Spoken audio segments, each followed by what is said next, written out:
Nagsisimula ang kwento sa pinakamalakas na grupo na tinatawag na Silverwing habang nakikipaglaban sila sa isang dragon. Sinubukan silang atakihin ng dragon gamit ang buntot nito pero naiwasan nila ito. Gumanti sila ng atake pero kaunti lang ang epekto nito sa dragon. Bumuga naman ng apoy ang dragon kaso nagtayo ng barrier ang salamangkero ng grupo para depensahan sila at di niya tuluyang naharangan ang atake. Kaya si Dennis ang chef ng grupo ang nagprotekta sa kanya at gumamit siya ng isa sa kanyang mga kakayahan para gumawa ng pampagaling at ibinuhos ito sa sugat ng kasama. Humanga si Katie sa pagiging maalaga niya pero hindi natuwa si Vigo. Ang leader ng grupo ay inatake niya ang dragon at nasugatan nito ang mata kaya nagwala ito at umatake sa lahat at sa kabila ng lahat, nakaligtas pa rin ang grupo at sinabihan ni Vigo ang lahat na huwag mawalan ng loob dahil sila ang pinakamalakas na grupo sa buong mundo. Pagkatapos nito ay ipinakita ang Silverwing na nagsasagawa ng pulong at lahat ng miyembro ay naroon maliban kay Katie, ang vice captain at sa lahat ng naroon sa mesa si Vigo ang may pinakamataas na level 99 na pareho sila ni Dennis. Sinimulan ni Vigo ang pulong sa pagsasabi kay Dennis na ang pagkabigo sa huling misyon ay kasalanan niya, kung hindi niya ginamit ang Dread Voice ay hindi sana tumakbo ang Cave Dragon at napatay nila ito. Paalala naman ni Dennis na si Vigo rin ang nagsabi sa kanyang gamitin ito.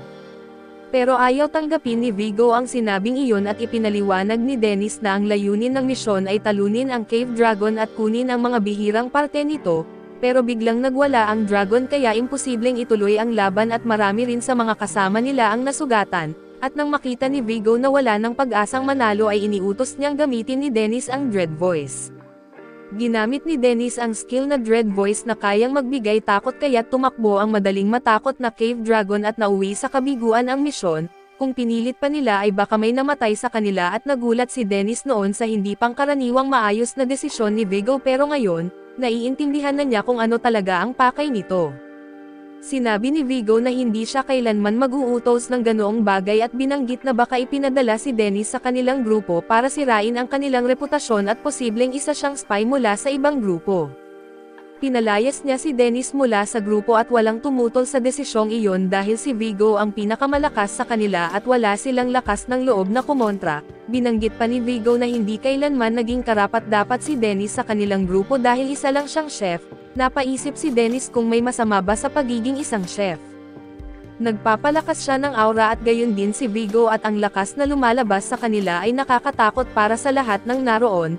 Sabi ni Vigo ang Silverwing Battalion ay para lamang sa mga bihasang swordsman, pari, salamangkero at mga mandirigmang mabibigat ang armas.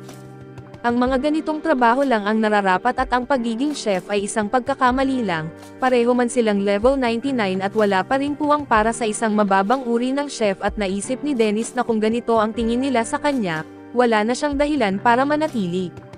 Binanggit niyang gawin na lang nila ang gusto nila dahil hindi na sila problema niya at sabay alis palabas ng silid. Paglipat ng eksena ay nasa lungsod na siya at iniisip na kailangan na rin niyang magpaalam sa kabisera, biglang may batang babae na napatakbo sa kanya at nabitawan ang lobo.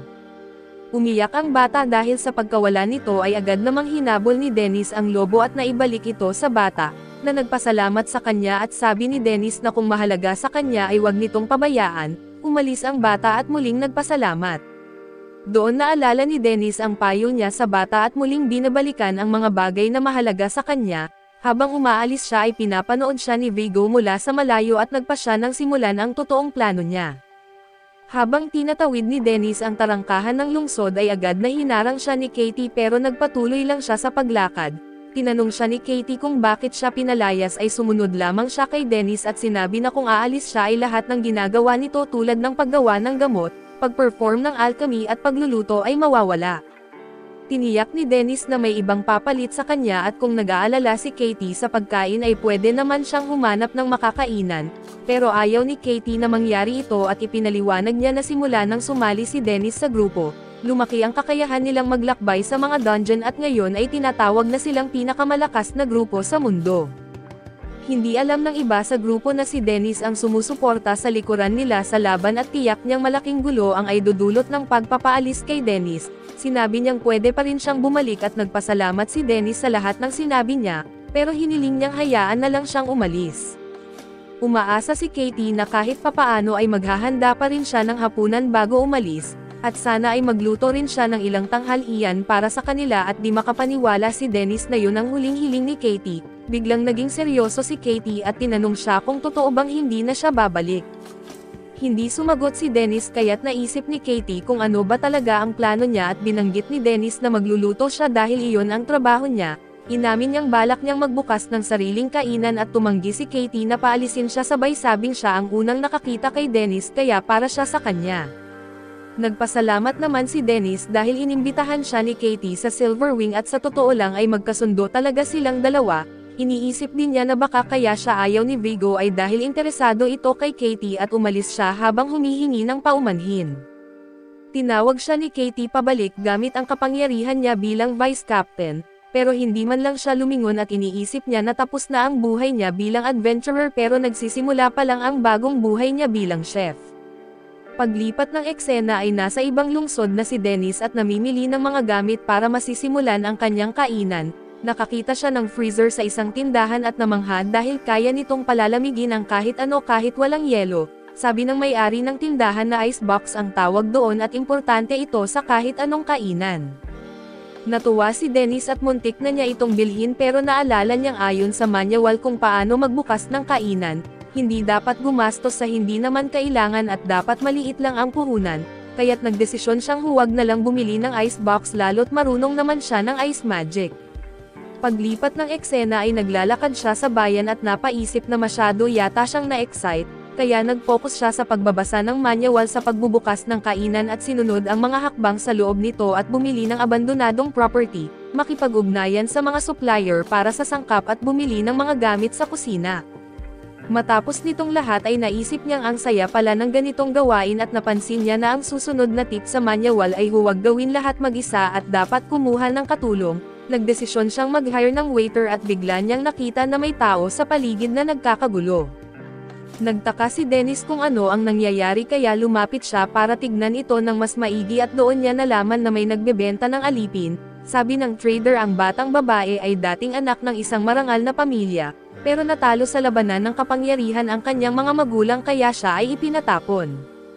Palipat-lipat siya ng lugar hanggang sa napadpad siya rito at nahihirapan ang mga tao sa paligid na maniwala na isa siyang anak ng maharlika dahil hindi siya mukhang Pino o may pinag-aralan, pero aminado silang maganda siya at tiyak na lalaking napakaganda at nais ni Dennis na sana'y may magawa siya para sa bata, pero iniisip niya na hindi niya pwedeng iligtas ang lahat. Kung magagalit siya sa bawat mali sa mundong ito ay baka hindi na siya mabuhay ng maayos. Bigla niyang napansin ang patay at malamlam na mga mata ng bata at naalala niya ang sarili niyang mga mata noong kasing edad pa lang niya ito.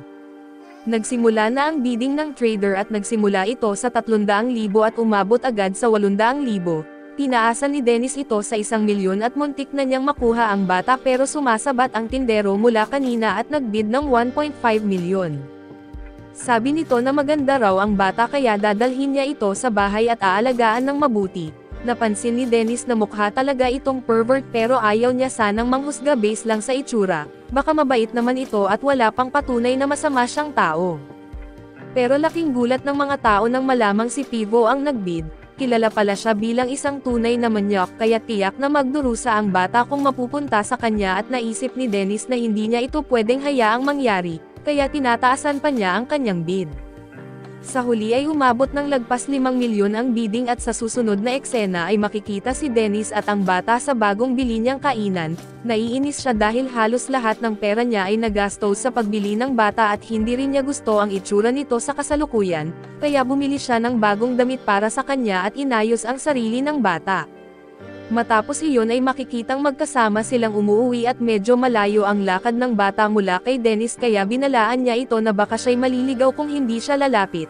Ilang sandali pa ay nawala na nga ang bata at hindi niya makita si Dennis at nalito siya sa dami ng taong nasa paligid.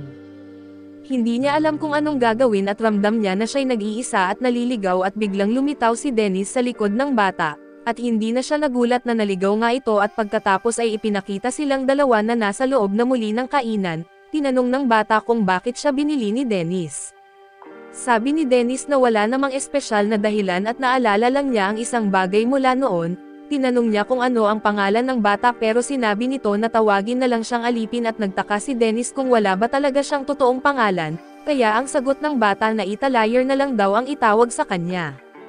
Nagpakilala naman si Dennis at nagtanong si Italayer kung ano ang dapat niyang gawin pero sinabi ni Dennis na wala siyang kailangang gawin, pwede niyang gamitin ang pangitaas na palapag kung gusto niya at kung ayaw naman niyang manatili roon, pwede rin siyang umalis at sinabi niyang malaya na siya. Hindi alam ni Italayer kung ano ang mararamdaman niya pero biglang kumakalam ang tiyan niya. Pagkatapos ay makikita si Dennis na nagluluto para sa kanilang dalawa at nakita siyang naghahati ng karne at nagbabasag ng itlog. Ipinrito niya ito kasama ng kanin gamit ang kanyang level 99 na cooking skills. Gumawa siya ng sinangag na may itlog at karne at nabighani si Italayer sa bango ng pagkain habang niluluto ito at nang matapos na si Dennis ay kumain na sila pareho. Sobrang nagustuhan ni Italayer ang pagkain at agad na bumalik ang kinang sa kanyang mga mata at kumain siya na parang gutom na gutom. Bigla siyang napaiyak at naisip ni Dennis na hindi niya alam kung ano ang pinagdaanan ng bata at ayaw niyang tanungin ito hanggat hindi ito handang magsalita. Patuloy pa rin sa pagkain si Italayer na parang wala nang bukas hanggang sa mabilawkan siya kaya't binigyan siya ni Dennis ng tubig. Sa mga sumunod na araw ay nagtulungan sina Italayer at Dennis para ayusin ang kanilang kainan at unti-unting naging komportable si Italayer sa presensya ni Dennis. Nang matapos na nila ang lahat ng kailangan ay nag-fist bump silang dalawa bilang tanda ng tagumpay at pinangalanan ni Dennis ang kainan na Adventurers Restaurant at binuksan ito sa publiko. Sinabi niya kay Italayer na siya ang magiging poster girl ng kanilang kainan at umaasa siya sa kanya. Nag-ensayo si Italayer ng maayos habang hinihintay ang mga customer at samantala ay sinigurado ni Dennis na handa na sila para sa kahit anong klase ng customer. Sabi niya ay gagawin niyang adik sa luto niya ang lahat kakainin nila ang almusal, tanghalian at hapunan sa lugar nila at umaasa siyang babayaran siya ng malaki dahil nauubos na ang pera niya at biglang dumating ang kanilang unang customer pero sa hindi inaasahang pangyayari na naka-full armor ito, kaya parehong nagulat sina Dennis at Italayer. Pero pagkapwesto pa lang ng kabalyero at kinuha ang menu ay sobra siyang na-excite na sa wakas ay makakapagluto at magkakapera, pero mabilis ding nawala ang saya niya nang pumili lang ang kabalyero ng simpleng mangkok ng kanin kaya't sandaling nag-isip si Dennis bago tanungin kung kapos siya sa pera. Nang tumatango ang kabalyero bilang sagot at inalok niya itong lutuin ang pinakamagandang pagkain sa menu, pero nagulat ito at agad na tumanggi dahil sobrang mahal para sa budget niya. Sinabihan siya ni Dennis na umupo na lang dahil ayaw niyang paaalisin ang unang customer niya nang walang maayos na pagkain. Pagkatapos ay napagtanto niyang babae pala ang kausap niya at tinanong kung bakit siya nakatago sa loob ng armor, kaya't tinanggal nito ang takip sa ulo at ipinaliwanag na tinanggal siya sa dati niyang grupo dahil babae siya at pagpakilala. Sinabi ni Henrietta na level 23 na siya na sapat para maging kwalipikado sa trabaho. Sumang-ayon si Dennis at ipinaliwanag na marami pa ring grupo ang iniisip na pabigat ang mga babae sa laban. Ginamit din ni Henrietta ang pagkakataon para magkwento tungkol sa paghanga niya sa Crimson Swordswoman na si Katie pala, kaya't simpleng sinabi lang ni Dennis na magaling itong mandirigma para hindi mahalata ang nakaraan niya bilang miyembro ng pinakamalakas na grupo sa mundo. Makalipas ang ilang sandali ay inihain niya kay Henrietta ang pinakamagandang pagkain na nakita nito sa mahabang panahon, at matapos ang unang subo nakalimutan nito ang lahat ng problema at kumain na parang gutom na mandirigmang galing sa kuweba. Pagkatapos kumain ay muli siyang nagpasalamat pero nalungkot dahil hindi niya kayang maging regular na customer hanggat wala pa siyang bagong grupong masasama. Narinig ito ni Dennis kaya inalok siyang ipapakilala sa mga adventurer na pupunta sa resto at bibigyan pa rin siya ng libreng pagkain paminsan-minsan hanggang makahanap siya ng matinong trabaho. Makalipas ang ilang araw ay napuno ng customers ang resto para matikman ang kanyang Michelin Star Fried Rice. Isang grupo ng kalalakihan ang labis na humanga sa lasa nito pati sa sipag ni Alir. Pinagmamasdan ni Dennis si Alir ng may pagmalaki pero iniisip pa rin niya kung ano ang pinagdaanan nito para magkaroon ng ganoong kalungkutan sa mukha. Bigla niyang narinig ang grupo ng kalalakihan na nag-uusap tungkol sa quest na gagawin nila kaya tinanong niya kung kailangan nila ng dagdag na miyembro at ipinaliwanag ang lahat ng kakayahan ni Henrietta. Pagkarinig nito ay natuwa sila na mapasama siya sa grupo at inamin na nahihirapan na sila dahil bihira ang magagaling na gumagamit ng espada. Maya-maya ay dumating si Henrietta para kumain ulit ng masarap na luto ni Dennis at sinabi niya ang tungkol sa grupo at nagulat siya nang pumayag agad si Henrietta. Binalaan niya ito na maging maingat sa pagpili ng grupong salihan pero sinabi ni Henrietta na huwag na siyang masyadong mag-alala dahil wala naman siyang masyadong pagpipilian. Kinabukasan ay bumalik na sa normal ang trabaho nina Dennis at Atlia at mas dumami pa ang customers kaysa dati. Pero habang nagsasara sila kinagabihan ay narinig ni Dennis ang dalawang babae na sina Pawnee at Swent na nag-uusap tungkol sa isang grupo ng mga lalaking adventurer na nanlalamang sa mga babaeng nag-iisa. Ipinaliwanag pa nila na madalas na binabastos ng mga lalaking ito ang sinumang babaeng makasalubong nila at agad na lumilipat sa ibang bayan para hindi mahuli, ngunit kumbinsido si Dennis sa sarili na hindi pwedeng sila ang tinutukoy dahil mababait naman ang mga lalaking ipinakilala niya kay Henrietta.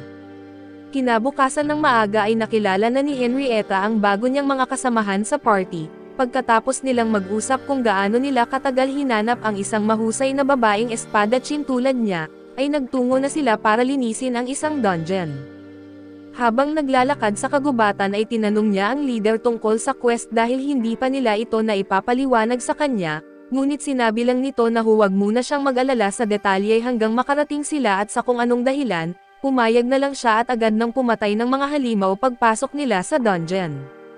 Nang magsimulang purihin siya ng grupo dahil sa lakas niya at naniwala si Henrietta na sila na ang perpektong grupo na matagal na niyang hinahanap, patuloy siyang lumaban habang ang iba ay sumasabay lang at nanunood at sa kalaunan dahil sa sobrang dami ng laban, labis siyang napagod kaya tinanong niya kung gaano pa sila kalayo sa pupuntahan. Muli siyang sinabihan na huwag mag-alala at malapit na raw sila kaya't pinilit niyang bumangon ulit. Pagdating nila sa isang kuweba na puno ng mga memory crystal ay ipinaliwanag ng grupo kung gaano ito kahalaga at nagsimulang mag-empake ng marami habang siya ay naupo para magpahinga. Biglang lumapit ang mage ng grupo para raw ibalik ang lakas niya pero sa halip na gumamit ng healing magic, binigyan siya ng stun spell na nagpamanhid sa kanya at ilang minuto lang ay natanggal na nila ang armor niya kaso bago pa siya tuluyang sumuko sa kapalaran, biglang tinapon palayo si Steel ng isang malaking lalaking hayop na may dalang malalaking kutsilyo. Agad na sinubukan ni Marmak na basahin ang kakayahan ng halimaw para maghanap ng kahinaan, pero nang makita niyang napakataas ng magic nito at sila'y mabilis na natalo at habang lahat ay nabubugbog, napansin ni Henrietta na parang pamilyar ang kanyang nakamaskarang tagapagligtas. Kinabukasan ng gabi ay ikinwento niya kay Dennis ang lahat sa resto, ipinaliwanag pa niya na nalaman ng mga adventurer mula sa guild na ang grupo ni Steel ay mga kriminal na pinaghahanap dahil sa panggagahasa ng maraming babae mula sa iba't ibang bayan sa buong kaharian. Sinisi niya ang sarili dahil hindi siya naging maingat pero inamin din ni Dennis na dapat ay nagsaliksik muna siya tungkol sa mga iyon bago siya inirekomenda, bilang kabayaran ay binigyan niya ulit ng libreng pagkain si Henrietta at walang kahihiyan nitong pinili ang pinakamahal na pagkain sa menu. Dumating sina Pawnee at Swent para maghapunan at tinanong kung bakit maaga siyang nagsara kahapon, nang sagutin ito ni Dennis na may biglaan lang siyang inaasikaso ay napatingin si Henrietta sa likod niya at nagsimulang magduda. Pero bago siya makapagtanong ay pumasok na ang isa pang customer. Makalipas ang ilang araw ay bumalik si Henrietta para sa nakasanayang libreng pagkain at tinanong si Dennis kung dapat pa rin ba niyang itago ang kanyang pagkakakilanlan para makakuha ng mas maraming trabaho. Sinabihan siya ni Dennis na maging totoo sa sarili at inihain niya ang isang mainit na plato ng noodles, pero bigla itong nagpaalam para gumamit ng backroom at nagmamadaling pumasok doon. Maya-maya ay lumabas siya ng taas noong ipinapakita ang kanyang malaking milk factory at nagpasalamat kay Dennis sa payo nito, dahil matagal na raw siyang nagsisinungaling sa sarili para lang magka-advantage sa ibang grupo at habang abala siyang kumakain ng noodles, tinanong siya ni Dennis kung ginagamit lang ba niya ang kabaitan nito para makakuha ng libreng pagkain. Dahil hindi na rin siya naghahanap ng trabaho gaya ng dati noong unang dumating siya, ipinapaalala ni Henrietta sa kanya na siya mismo ang nagsabi na bumalik siya palagi para kumain, pero sinimulan siyang pinapagalitan ni Dennis dahil iniisip nitong parang charity sa pagkain ang pinapatakbo niya. Habang nagtatalo pa sila ay narinig ni Alir ang pagbukas ng pinto at sinalubong ang isang lalaking may asol na buhok na nagngangalang Vivia. Umupo ito sa pinakadulong upuan at nagsimulang magbukas ng menu. Sa una ay nalito si Dennis at nag-iisip kung totoong lalaki ba ito o baka bakla mula Thailand pero binaliwala niya na lang at tinanong ang order nito. Nagsimula namang magreklamo si Vivia tungkol sa pagkaing pangkaraniwan daw hanggang sa uminit ang ulo ni Dennis at muntik na niya itong patulugin.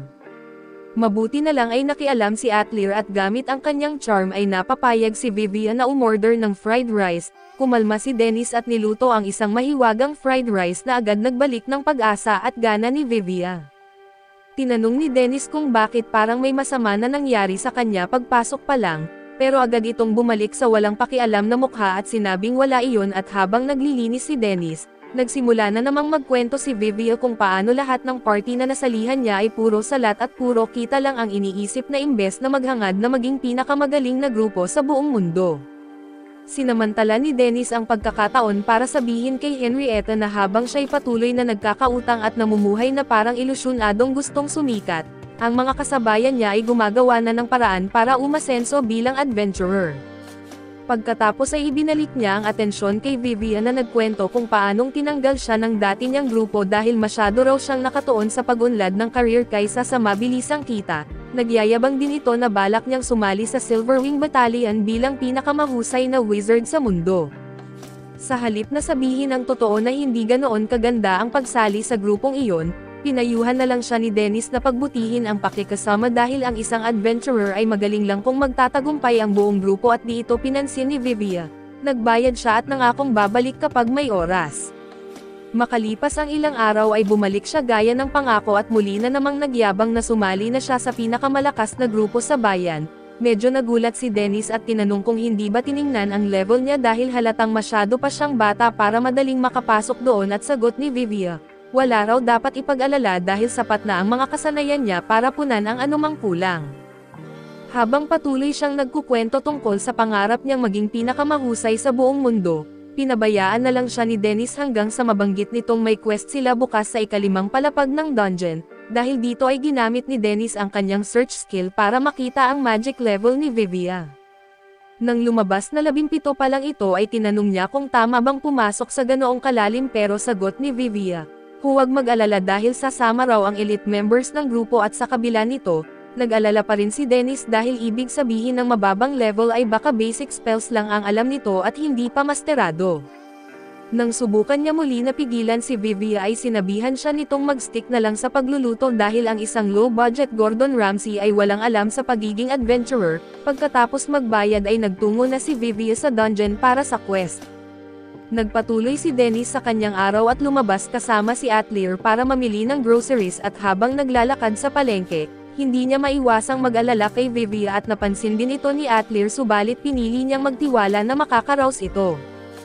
Hanggang sa marinig niya ang dalawang adventurer na nag-uusap kung paano nila iniwan si Vivian sa ikalimang palapag dahil mahilig daw ang kanilang kapitan na subukan ang mga bagong miyembro sa pamamagitan ng pag-iwan sa kanila sa mga dungeon floor na sobrang taas para sa level nila.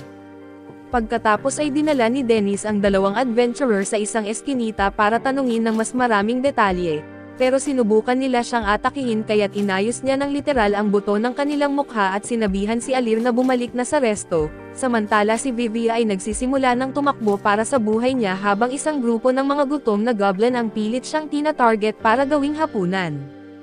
Naalala niya kung paanong iniwan siya ng dalawang kasamahan na dapat ay tutulong sa kanya, hanggang sa mahuli siya ng isang mahiwagang vine trap at tuluyang nakakalimutan ang lahat ng skills na ipinagyabang niya sa resto.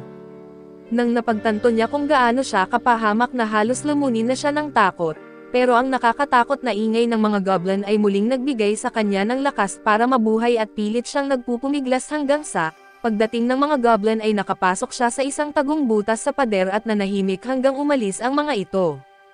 Doon niya pinasalamatan ang isang magandang babae na nagtatago rin sa kuweba at nang tanungin niya kung paano ito napunta roon, ipinaliwanag ni Cynthia na iniwan siya ng mga kasama niya at hindi na bumalik, humingi siya ng tawad at nagpasalamat ulit bago sabihin na pareho lang silang iniwan. Inamin din niya na marahil dahil sa masama niyang ugali at sobrang pagiging madaldal kaya siya napunta sa sitwasyong ito, pero sinabi ni Cynthia na tigilan na niya ang pagsisisi sa sarili at mag-isip sila ng paraan para makalabas. Nang bigla siyang magdesisyon na maging bitag para makatakas si Cynthia, pinigilan siya nito pero tumanggi siya at nagpasalamat dahil tinulungan siyang ma-realize kung gaano siya naging makasarili. Tumakbo siya palabas para harapin ang mga goblin at nagsummon ng mahiwagang higanteng palad para pigilan ang mga ito. Ngunit mabilis itong nasira at sumugod na ang mga goblin sa kanya at habang naghahanda na siyang mapiraso, biglang bumagsak ang isang malaking palayok sa mga goblin at magpapasalamat na sana siya sa mga Diyos. Pero nakita niya si Dennis na nakasuot ng maskara kaya agad siyang nakiusap na huwag siyang patayin. Nang hindi siya mapakalma ay tinanggal ni Dennis ang maskara at muntik nang hatiin ang ulo niya bilang parusa sa pagiging padalos-dalos sa buhay. Plano na sana siyang ilabas ni Dennis pero sinabi ni Vivian na tingnan din nito si Cynthia. Pagpasok niya sa kuweba, nagulat siya nang makita na wala roon si Cynthia kundi mga buto na lang na may suot na damit at ilang minuto ang lumipas. Dumiretso sila sa Adventurers Guild at nalaman na si Cynthia ay isang adventurer na iniwan sa dungeon 13 taon na ang nakalipas at namatay nang walang nag-abala na iligtas siya. Pagkatapos nito ay dinala ni Dennis si Vivian sa sementeryo para makita ang libingan ni Cynthia. Pagkatapos ng ilang minutong pag-iyak ng todo, nag-iwan siya ng bulaklak at nangakong magiging pinakamahusay na wizard para makapagsalba ng mga babaeng tulad niya. Pauwi na at nangako si Dennis na lulutuin niya ang pinakamagandang fried rice para mapasaya ito, pero nanatiling malungkot si Vivian hanggang sa maramdaman niya ang presensya ni Cynthia at makita ang espiritu nito na kumakaway bilang pamamaalam. Kinagabihan isang babae na nagngangalang Buck ang nagulat sa matatandang miyembro ng Night Mist Party tungkol sa trabahong iniatas sa kanya, ngunit tinrato siyang parang alipin at ininsulto dahil hindi niya natapos agad at makalipas ang ilang oras. Natapos niya rin ang ulat at nakahinga ng maluwag pero napansin niyang hindi pa siya kumakain buong araw. Pumunta siya para maghanap ng makakainan pero pagdating sa resto ni Dennis ay nakita niyang sarado na at agad siyang nalungkot. Mabuti na lang ay napansin siya ni Atlir at hinayla papasok bago makiusap kay Dennis na ipagluto siya at nagulat si Dennis dahil hindi ito humihingi ng pabor, kaya pumayag siyang lutuin ang espesyal na putahe sa araw na iyon. Pagkaupo ni Buck ay sinubukan niyang basahin ang menu para maghanap pa ng ibang pagkain, pero nagsimula nang magkwentuhan si Vivian at Henrietta ng kung ano-anong bagay, habang pinapanood sila at napaisip siya kung gaano kalungkot ang buhay niya sa party at kung mararanasan pa ba niyang magkaroon ng mga kaibigang tulad nila.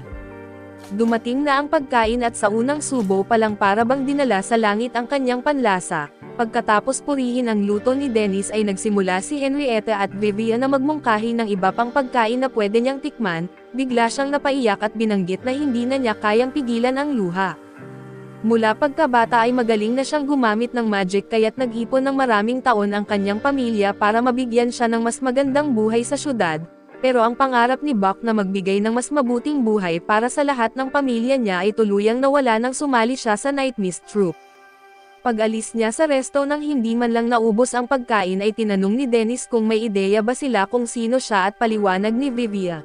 Nakita na niya ito noon nang una siyang makipagkita sa leader ng Night Mist Troop, at napansin niyang may kakaiba sa kilos nito habang kasama ang mga iyon. Hiningi niya kay Dennis na gumawa ng paraan pero tumanggi ito at nagpapaalala na isa lang siyang chef na hindi kayang iligtas ang lahat at samantala, nakahiga na si Buck sa kama para makakuha man lang ng ilang oras na tulog bago ang susunod na quest. Pero sa sobrang pagod ay nakatulog siya ng mahaba at nagmamadaling nagayos bago pumunta sa dungeon para humingi ng tawad sa mga superior niya.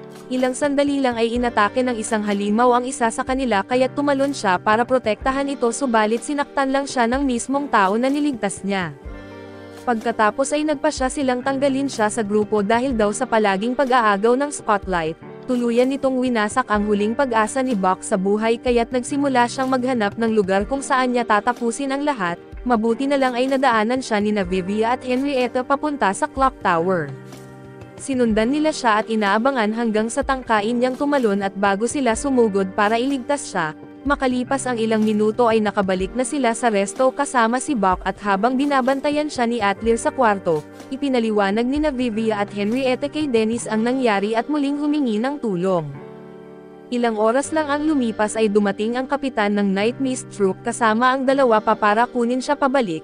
Ipinaliwanag ni Dennis na wala siyang kondisyon para magtrabaho pa pero ipinakita nila ang kontrata. Sinabihan siyang mag-focus na lang sa pagiging susunod na Ratatouille dahil pag-aari na raw nila si Buck.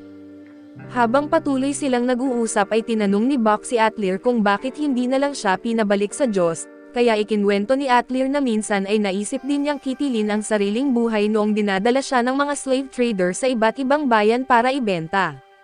Ang tanging dahilan kung bakit hindi niya itinuloy ay dahil hiniligtas siya ni Dennis sa pamamagitan ng pagkain nito, kaya iminungkahi niyang hintayin muna si Buck na matikman ang isang buong pagkain bago magpasya. Samantala ay napagtanto ni Dennis na baka kailangan niyang ipaglaban ang kalayaan ni Buck, Pero habang patuloy na nagyayabang ang kapitan ay biglang pumasok si Katie at tinanong si Dennis kung pwede siyang makausap. Habang nagpapaliwanag si Dennis na may mahalagang meeting siya ay napatingin si Captain Scarface sa dibdib ni Katie at napagtanto niyang siya ang sikat na Vice Captain ng Silver Wing Battalion. Nang banggitin niya ng malakas ang pangalan nito lahat ay natigilan pero binaliwala lang siya ni Katie at biglang niyakap si Vivia, na agad namang nagtanong kung paano siya kilala ni Dennis at bago pa siya mapigilan, diretsong sinabi ni Katie ang dating trabaho ni Dennis bilang miyembro ng Silver Wing Battalion at pinakamalapit niyang partner sa team. Muling nagulat ang lahat at dali-daling nangako si Captain Scarface na palalayain si Buck bago umalis sa resto na halos wala ng dignidad. Pagkatapos ay nagmakaawa si Katie kay Dennis na ipagluto siya ng isa sa mga paborito nitong putahe at dinala naman ni Atlir si Buck pababa para kumain din. Inihain ni Dennis sa kanilang dalawa ang espesyal sa araw na iyon, at muling nabalik ang ngiti ni Buck matapos maubos ang buong plato at kinabukasan ng maaga ay bumalik si Katie sa syudad at matapos marinig ang dalawang miyembro ng grupo na nagrereklamo kung gaano kahirap kumpletuhin ang mga quest, nakasalubong niya si Vigor na nagtanong kung kumusta ang pagkikita nila ni Dennis. Pagkatapos kumain kagabi ay tinanong daw niya si Dennis kung babalik ito sa party, pero tumanggi ito at ipinaliwanag na gusto na niyang mag-focus bilang isang chef. Pinili ni Katie na itago ang detalye sa sarili pero sinubukan niyang sabihin kay Vigor na kung may babalik si Dennis sa grupo, maaaring mailigtas nito ang kanilang party. Agad naman siyang sinabihan ni Vigor na huwag niya itong isipin at binalaan pa siyang tigilan na ang pakikipag-usap sa kanya. Maya-maya ay napuno na naman ang resto gaya ng dati at nagmamadaling kumuha ng order si Alia habang sabik na naghihintay ng pagkain sina Henrietta at Vivia. Biglang lumabas si Buck na may suot na apron at binanggit niyang nagsimula na siyang magtrabaho para kay Dennis. Tinanong siya ni Vivia kung okay lang ba na kumuha agad siya ng panibagong trabaho pero sagot niya ay ayos lang dahil hindi niya kaya ang walang ginagawa. Dumating na rin ang pagkain ni na Vivia at Henrietta at nang magsimula si Henrietta na purihin ang sarap ng luto, pinaalalahanan siya ni Dennis na hanggang ngayon ay wala pa siyang binabayaran at tinakat siyang may gagawin ito kung patuloy siyang makikinabang ng libre. Ramdam ang tensyon at mabilis na nagbago ng paksa si Vivia at pinag-usapan kung gaano nakasuccessful ang resto. Matapos purihin si Atlir sa paghawak ng lahat ng order ay napansin ni Buck na mas masaya ito kaysa dati. Ilang sandali lang ay nahulog ni Dennis ang isang palayok at tinawag si Vivia para magbigay ng payo sa susunod niyang day off. Nang marinig ito ay nag-alok si Henrietta na tumulong pero agad siyang tinanggihan kaya't umuwi na lang siya para maligo.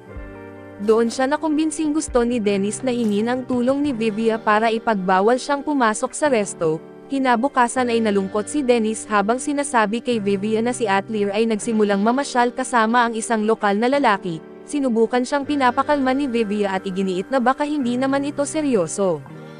Pero tumanggi si Dennis at nagalit pa dahil sa tingin niya ay dapat ay nagpakilala muna sa kanya ang nobyo nito para humingi ng basbas. Pagdating ni Atlir ay nagtanong kung ano ang pinag-uusapan nila at mabilis na nag-imbento si Dennis ng kwento na tinuturuan lang niya si Vivia magluto. Nang mag-alok si Atlir na sumali sa klase ay binitawan ni Dennis ang usapan tungkol sa nobyo at ginugol ang buong hapon sa pagtuturo sa kanya kung paano magluto, habang naaalala ang isang magandang babae na nagturo rin sa kanya noong bata pa siya. Matapos makumpleto ni Atlir ang una niyang putahe ay narinig niya ang orasan at biglang nagpaalam para umalis. Agad na naisip ni Dennis na pupunta ito sa bagong lalaki kaya't inutusan niya si Buck na tulungan siya sa pagbili ng groceries para makapunta siya kasama si Vivia. Dumating din si Henrietta para makipagkwentuhan gaya ng dati, kaya sinabi ni Dennis sa kanilang dalawa na i-enjoy lang ang pagkain bago niya hilahin si Vivia para umalis at ilang minuto lang ay nakatago na sila sa likod ng isang gusali para manmanan si Atlir. Habang sinasabi ni Vivia na tigilan na niya ang pag-overreact ay dumating ang nobyo ni Atlir at dinala siya sa isang jewelry store at natural na nag-init ang ulo ni Dennis, pero dahil hindi niya basta mahahabol ang date ng dalawa at naisip ni Vivia na gamitin ang magic megaphone para marinig ang kanilang usapan. Samantala ay natapos ng mamili ang mga babae kaya umupo si Henrietta sa tabi ng fountain at binanggit na hindi niya masyadong maipon ang pambayad sa utang, dahil nauubos niya ito sa pag-aayos ng kanyang gamit at tinangkang pasayahin siya ni Buck kahit pa isa siyang serial debtor. Samantala ay narinig ni na Dennis at Vivia si Atlir na nagpapasalamat sa nobyo dahil sa espesyal na alahas, Pero bago pa makapagplano si Dennis na saktan ang Rizmaster ay biglang may magnanakaw ng bag na tumakbo palayo, agad siyang humahabol pero gumamit ito ng wind magic para mas lalong makalayo. Kaya inalok ni Vivian na gamitin ang tanging skill niya at muntik ng masuka habang tumatalon sila sa bubungan ng maraming gusali para lang maaabutan ang magnanakaw. Sa kabila ng lahat ay nakatakas pa rin ang magnanakaw ng bag pero napansin ni Dennis ang mga babae sa may fountain at tinawag si Henrietta, na agad sinasapok ang low-budget Wally West gamit ang isang mabilis na palo. Matapos mabawi ang bag ay bumalik silang lahat sa resto at doon nalaman ni Dennis ang takot ni Henrietta na baka ipagbawal na siyang pumasok, kaya nangako itong hindi niya gagawin iyon dahil wala nang mas hilig kumain ng luto niya kundi si Henrietta. Pagbalik ni Atlir ay lumapit ito kay Dennis at iniabot ang isang regalo. Ipinaliwanag na tinulungan siya ng anak ng alahero na pumili nito at matapos isumbong ni Vivia at ng mga babae na parang overprotective na tatay si Dennis, nagpasya siyang pag-isipang mabuti ang pangako niya kay Henrietta. Isinuot niya ang pulse earrings at nagpasalamat kay Atlir at samantala ay dumating si Vigor sa isang mansyon para makipag-usap sa isang makapangyarihang maharlika. Makalipas ang ilang araw ay sinabi ni Dennis kay Atlir na isasara muna ang resto para makapaghanda ng hapunan. Pero biglang pumasok ang isang lalaking parang medieval version ni Alfred at napaluhod habang umiiyak. Sinasabing matagal na niya itong hinahanap at pagkakita nito ay agad hinawakan ni Henrietta ang espada niya sakaling isa itong panganib, pero sinabi ni Vivian na hintayin muna at alamin ang pakay nito.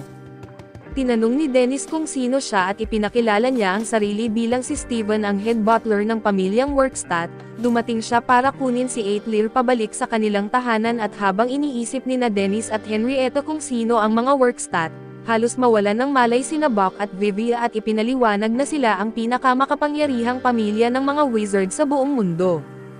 Ipinagpatuloy ni Steven ang paliwanag at may nakababata ang ama ni Eight na nagngangalang Joseph, na inangkin ang yaman ng pamilya at pinalabas na anak sa labas si Eight para mapapalayas ito at sa kabutihang palad.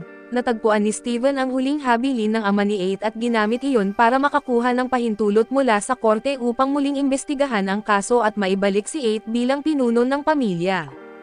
Masayang sinabi ni Steven na panahon na para bawiin niya ang nararapat na sa pamilya niya. Tumanggi si Eight at kumapit kay Dennis sa takot at habang bumabalik ang lahat ng masakit na alaala, agad itong naramdaman ni Dennis at naisip na pauwiin na lang si Steven pero kalaunan ay nakonvince niyang harapin ito dahil hindi pwedeng tumakas habang buhay. Pumayag lang si Eight sa kondisyong sasamahan siya ni Dennis kaya't sumama na rin siya. Maya-maya ay lumabas si Vivian na naka-best suit at tinanong si Dennis kung ayos lang bang sumama siya. Paalala ni Dennis na ilang minuto lang ang nakalipas ay halos magmakaawa ito para makasama. Nang makalabas na rin si Eight ay nangako sina Henrietta at Buck na sila ang bahala sa resto at sumakay na sila sa karwahe at bumiyahe. Pagkaraan ng ilang oras ay nakapasok na sila sa kabisera at nang sabihan ni Dennis si Vivian na tigilan ang pagpapakita ng pagiging low class, masaya pa rin itong inamin na isa siyang hamak na magsasaka at nagpatuloy sa pag-enjoy sa tanawin. Maya-maya ay dumating sila sa judicial court at nakilala si Barrister Sestik, na ipinaliwanag na siya ang mamamahala sa investigasyon bago sila ipasok sa loob at humingi ito ng kaunting dugo ni Eight kaya't kinuha ni Steven ang karayom, pero agad tumanggi si Eight na lapitan ito sa katawan niya. Muling kinumbinsi ni Dennis si Eight pero nawalan ito ng malay pagkaramdam ng karayom at inabot ni Dennis si Eight kay Vivia at tinanong si Sestik tungkol sa detalye ng kaso. Sinimulan nitong ipaliwanag ang makapangyarihang hypnotic magic na kilala sa kanilang pamilya, at ipinaliwanag na posibleng taglay din ni Eight ang kapangyarihang iyon. Ipinaliwanag ni Sestik kung paano umano pinatay ni Uncle Joseph ang parehong magulang ni Eight. Pinaniwala ang buong kabisera na hindi siya anak ng dugong maharlika para mas madali niyang maagaw ang kapangyarihan at sa kabutihang palad. Malinaw sa huling habilin ng kanyang ama na lahat ng ari-arian ay para kay Eight. Kailangan lang nilang patunayan na siya ang lehitimong anak ng parehong ama at ina niya at para dito, dinala sila ni Sestik sa loob ng korte para subukan ang DNA isang matching orb na gagamitin sa pagdinig at matapos ilagay ang dugo ni Eight, isinama rin niya ang dugo ng ama at ina nito at ipinaliwanag na ang pagbuo ng pink na kristal ay senyales na magkatugma ang dugo. Kinabukasan ay bumalik silang lahat sa parehong courtroom para sa pagdinig. Agad namang tinukso ni Lord Joseph si Dennis tungkol sa pagkakatanggal nito sa Silverwing Battalion at nang susubukan ni Dennis na sumagot, tinawag ng hukom ang buong pangalan niya at inutusan siyang manahimik. Naalala naman ni Vivian na ang apelyido ni Dennis ay konektado sa pinakasikat na restaurant sa kabisera. Habang iniisip niya ito ay binasa ng hukom ang huling habilin ng ama ni Atlir at pagkatapos basahin, iginiit ng abogado ni Joseph na walang paraan para mamana niya ang lahat dahil malamang daw isa lang sa maraming kabit ng ama niya ang kanyang ina. Humiling si Sestik na gawin ang pagsusuri para patunayan ito kaya't ipinapatayo silang lahat ng hukom sa harap ng orb at sinabing magbubunutan sila para maging patas ang proseso. Makalipas ang ilang minuto si Steven ang nakakuha ng colored straw. Umakyat siya sa podium at sinimulan sa pamamagitan ng pagsama ng dugo ni Eight sa dugo ng ama nito. Gaya ng inaasahan ay nabuo ang kristal pero nang idagdag ang dugo ng kanyang ina, bigla itong nagbago at naging madilim na likido. Pagkakita nito ay humiling si Sestik ng pangalawang test at inakusahan si Joseph ng pakikialam sa ebidensya, pero tinanggihan ng hukom ang kanyang apela at nagpasya pabor kay Lord Joseph at pagkatapos, iniwan ni Joseph kay Atlir ang koleksyon ng mga libro ng pamilya.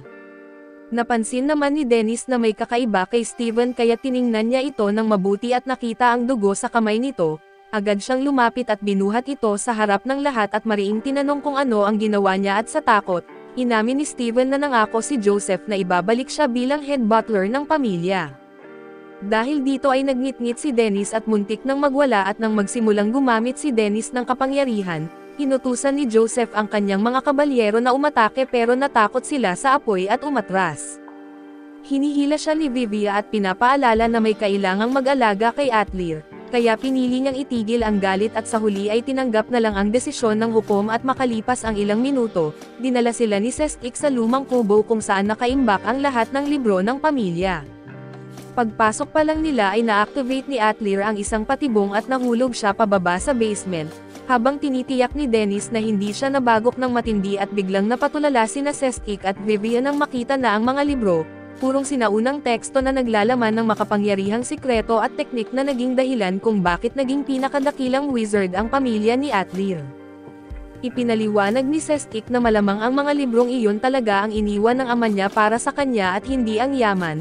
Nais sanang dalhin ni Atlir ang mga libro pabalik sa resto para mabasa ng lahat, pero agad siyang pinigilan ni Vivia at Sestik dahil ang ganitong kaalaman ay hindi dapat gawing pampubliko. Kinabukasan ay naghanda na sina Dennis at Atlir para umalis at habang papalabas si Vivia para salubungin sila, nadaanan niya ang isang lalaking kamukhang kamukha ni Dennis at halos hindi makapaniwala sa nakikita. Pagkatapos ng ilang minutong pagtitig ay umalis na siya, maya-maya ay dumating ang isang babaeng nagngangalang Fiora at tinanong si Heath kung si Dennis ba ang tinutukoy nitong counterpart noon pa.